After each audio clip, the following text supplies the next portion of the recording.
Good morning. Browning's poems are soul studies. His dramatic monologues are about a character portrayal of the person himself. He is in a situation in which he makes an address to someone who is present but who is not intervening. And in the course of his speech, he not only comments upon the narrative, the incident that happened, but majorly it is his own character that he is painting for us. So today we'll study one of Browning's very prominent poems of love, which is Porphyria's Lover. Let us try to understand what does the Porphyria's lover, if at all he is a lover, says about Porphyria and himself. The poem begins like this. The rain set early into night. The sullen wind was soon awake. It tore the elm tops down for spite and did its worst to vex the lake. I listened with heart fit to break. This I is Porphyria's lover. He is describing the night, the rainy night. The rain is torrential. There is a sullen wind that is blowing. And the wind also is so sad that it is tearing down the tall elm trees. It is bringing down the elm trees for spite. It seems that the environment itself is rainy, it's sullen, and it is spiteful. And in the spite, the wind is doing its worst to vex the lake. So it is, the storm is as if raging from the skies in the form of rain and on the earth in the form of wind and on water also, trying to destroy it. And in this situation sits the Porphyria's lover. And how does he sit? His heart is just fit to break.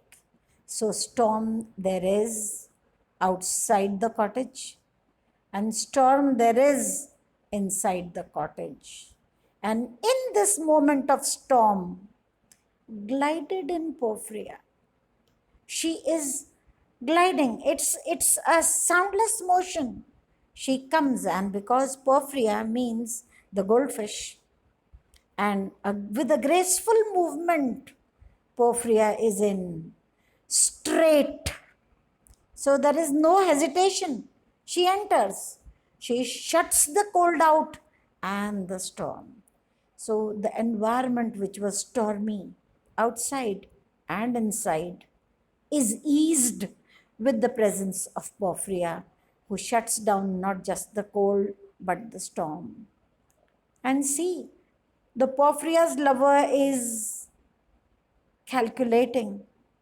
He is making a very keen observation of Porphyria and gives every details of what she is doing. She glided in, she shut the cold out and the storm, and kneeled and made the cheerless fire blaze up, and making all the cottage warm.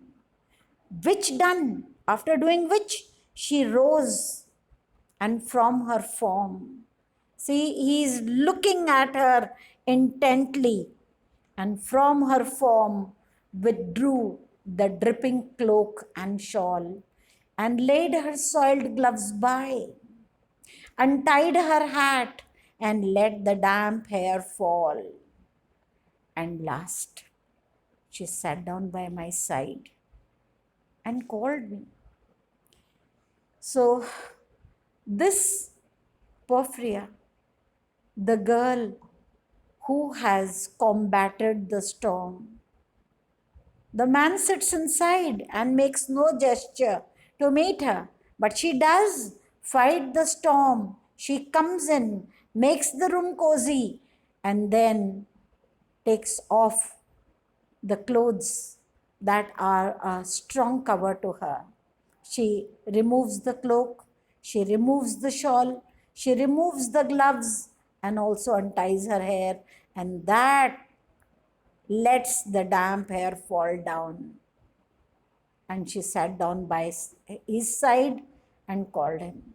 This is like the passion of nature that was waging outside seems to have been shut out, but the passions are on fire inside the room. When no voice replied, she put my arm about her waist and made her smooth white shoulder bare and all her yellow hair displaced, and stooping, made my cheek lie there and spread over all her yellow hair. The girl is making movements to show to him that she loves him. She is, though it appears that there is a suggestion to some kind of physical excitement which the girl is causing. She doesn't know that the expression of love that she is giving to this man, the Porphyria's lover, this is her very mild, this is her very feminine way of explaining to him that she loves him. Because he is not replying.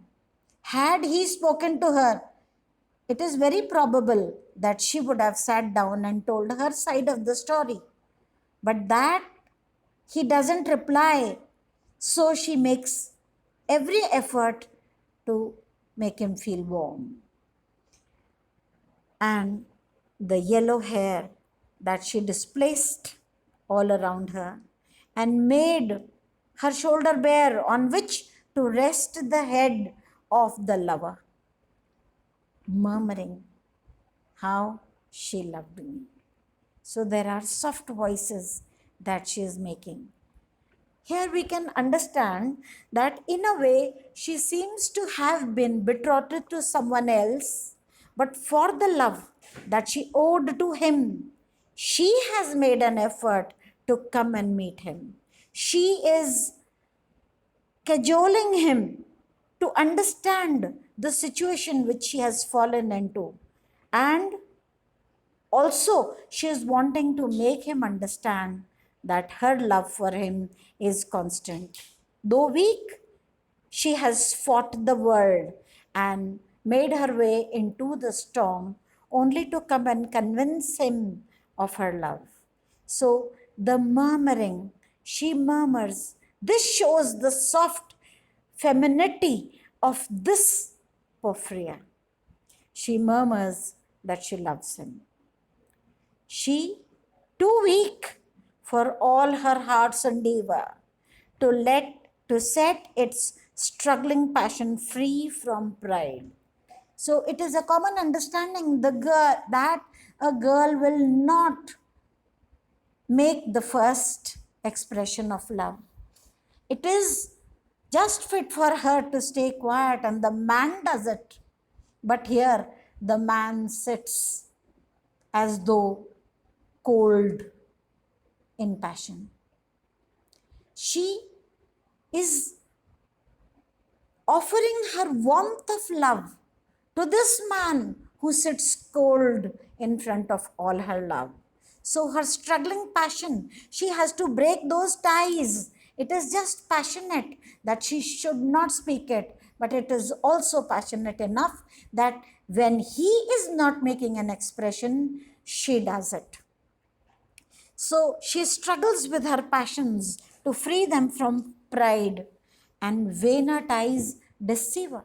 She is as though breaking the ties which have been established by society that a girl should not make an expression of love. She does it. And also, there is a very clear indication to the psychological trouble that is tormenting Porphyria. She murmurs to give herself to him forever. Now, here it is a paradox. Here it is not very clear whether this she is doing because she wants him to love her, or this she is doing because she perceives the cold death of passion in the mind of the lover, that she is trying to convince him that despite the separation which this storm might cause, which society might cause between them, she might stand constant in her love for him. So, deceiving, the breaking those ties and convincing him that she is for him forever is her own expression of a very modest love for him. Now, we'll do just this much. Let us just try to understand what is the narrative about. What is Porphyria's lover trying to convince to us? Is he making a legitimation to the incident that might come? Later, we will see him killing her. This killing, is this being justified in the name of the raging storm and rain and sullen wind? Is this being explained as a result to the cause of the storm and to Porphyria gliding in to meet him in this stormy night? This is what we have to understand. We see this cruel man making no effort to greet her when she is in, making no effort to make the room warm. Everything is being done by Porphyria. She is breaking down those ties which society has imposed upon a girl, and she makes the first move to tell to him that despite everything, despite resistance from outside in the form of society, from outside in the form of rain and storm, and inside that she is a woman, she breaks those ties and makes herself as a vessel that has come to receive love. So, also let us try to see how, if at all there is a rhyme scheme implied in this poem. We see now, tonight, that is A, awake, B, spite, A again, lake, B, break, B. Straight is not either like A or like B. So we see, is this pattern of A, B,